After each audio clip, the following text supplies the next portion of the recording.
Pittsfield Mayor Peter Marchetti and the DA each putting out statements yesterday regarding recent gun violence in the city.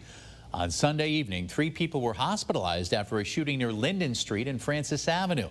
The mayor saying there have been several acts of targeted violence in recent weeks, and he's committed to holding those responsible accountable.